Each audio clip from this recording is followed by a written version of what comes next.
Captaincy army CAMPA NSS CAMPA துப்பாக்கி கொடுத்துட்டு big pass வீட்டுக்கு பண்றது அவங்க தெரிஞ்சவங்களுக்கு ஒரு பயமா இருக்கு. அவங்களோட மனக்கும் கில் பண்ற அளவுக்கு இருந்தது அந்த நண்பர்கள் அனைவருக்கும் வணக்கம். இன்னைக்கு 5வது ஒரு ப்ரோமோ விட்டுருக்காங்க. இந்த ப்ரோமோல விஜய் சேதுபதி பிரவீன் ராஜோட கேப்டன்சியை பத்தி தாங்க பேச ஆரம்பிக்கிறாரு. இதை பத்தி டீட்டெயிலா நம்ம பார்க்க போறோம். அதுக்கு முன்னாடி வீடியோக்கு ஒரு லைக் போடுங்க. லைக் போட்டீங்கன்னா ஐப்னு ஒரு ஆப்ஷன் வரும், அதுவும் பண்ணுங்க.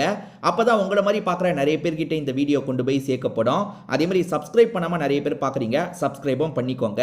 சரி, இப்போ இந்த ப்ரோமோல என்ன நடந்தது அப்படின்றத பத்தி நம்ம பார்ப்போங்க. பிரவீன் ராஜோட கேப்டன்சியை பொறுத்த வரைக்கும் மொதல் நாள் வந்து சபதம் எடுத்த மாதிரி பயங்கரமா பண்ணாரு. ஆனா அதுக்கப்புறம் அவரோட கேப்டன்சில என்ன பண்ணாரான்னு கேட்டீங்கன்னா பிரோஜனமா எதுவுமே பண்ண மாதிரி தெரியல.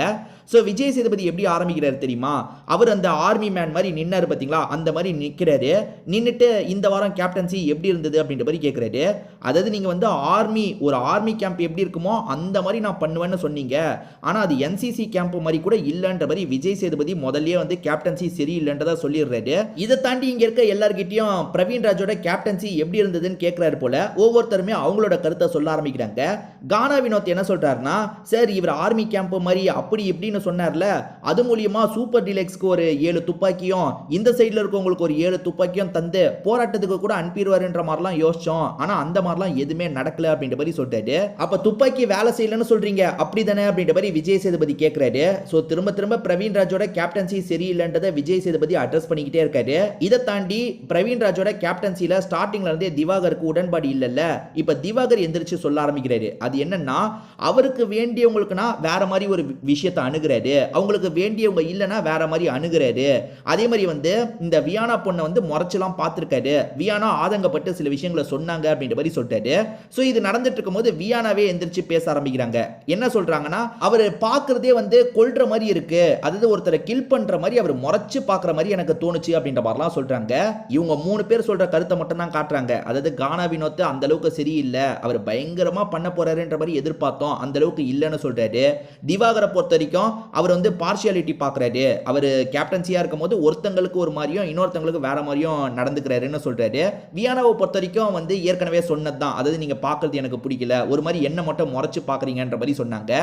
இதை தாண்டி பார்வதியும் சொல்ல வாய்ப்பு இருக்கு. பார்வதி எனக்கு தெரிஞ்சு பெரிய லிஸ்டே போடக்கூட வாய்ப்பு இருக்கு. ஏன்னா பார்வதிக்கும் இவருக்கும் ஏகப்பட்ட மிஸ் அண்டர்ஸ்டாண்டிங்லாம் வந்தது, நிறைய பிரச்சனை வந்தது. அதுவும் கனிக்கும் பார்வதிக்கும் ஒரு பிரச்சனை போச்சு. அந்த பிரச்சனையில் கடைசியில் பார்வதி தான் இறங்கி வந்திருப்பாங்க. அதாவது கனி கிட்ட சாரி கேட்டு அந்த பிரச்சனையை முடிச்சு வச்சிருப்பாங்க. அப்பதான் ராஜமாதான்னு கூப்பிட்டுருப்பாங்க. என்ன ராஜமாதான் கூப்பிடாது அப்படின்ற மாதிரி கனியும் சொல்லியிருப்பாங்க. வீக்கோட ஸ்டார்டிங் நடந்தது உங்களுக்கு ஞாபகம் இருக்கும்னு நினைக்கிறேன். நிச்சயமா பார்வதி அதை பத்தி எடுக்க வாய்ப்பு இருக்கு. ஸோ அது ரிலேட்டடாகவும் கொஞ்சம் பேச்சு போகும்னு நினைக்கிறேன். ஆக்சுவலாக இதெல்லாம் நடந்ததுக்கு அப்புறம் தாங்க ஒவ்வொருத்தராக என்ட்ரி கொடுத்துருக்காங்க. ஏன்னா பாருங்க, விஜய் சேதுபதி இப்போ பேசும்போது அந்த வைல்டு கார்டு என்ட்ரிஸாக வந்தவங்களாம் இந்த இடத்துல உட்காந்துருக்க மாதிரி தெரியல. ஸோ இதெல்லாம் முடிஞ்சிருக்கு. முடிஞ்சதுக்கப்புறம் கடைசியில் அதாவது விஜய் சேதுபதி போகிற நிலமையில தான் ஒவ்வொருத்தராக அனுப்பி வச்சிருக்காரு போல. ஸோ அவங்க வந்ததுக்கு அப்புறமே இன்னைக்கு அவங்க வந்து கொஞ்சம் பேசுறதை தான் நமக்கு காட்ட வாய்ப்பு இருக்கு. அதாவது அவங்க வருவாங்க, வந்துட்டு அவங்களோட கருத்தெல்லாம் சொல்லிடுவாங்க. இதை தாண்டி இப்போ லைட் ஆஃப் பண்ணுற நேரம் கொஞ்ச நேரம் மட்டும் நம்மளுக்கு பேசுறதை காட்டுவாங்க பார்த்தீங்களா, அந்த மாதிரி அவங்க பேச போகிறத கம்மியாக தான் காட்ட போகிறாங்க.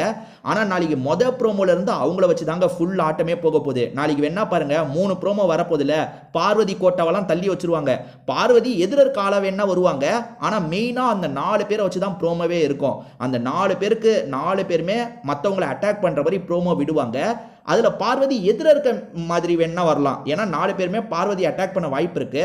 ஸோ பார்வதி மெயின் லீடாக இருந்தாங்கல்ல, இதுக்கப்புறம் பார்வதி சைடு கேரக்டர் மாதிரி தான் அடுத்த சில நாட்களுக்கு தெரியுவாங்க. ஸோ நாளைக்கெல்லாம் ப்ரோமோ எப்படி வருது, இன்னைக்கு எபிசோடு எப்படி இருக்கு அப்படின்றதெல்லாம் நம்ம பொறுத்திருந்து பார்க்கலாங்க. இதை பற்றி நீங்கள் ஏதாவது ஷேர் பண்ணணும்னா உங்களோட கருத்தை கமெண்ட்ல ஷேர் பண்ணுங்க.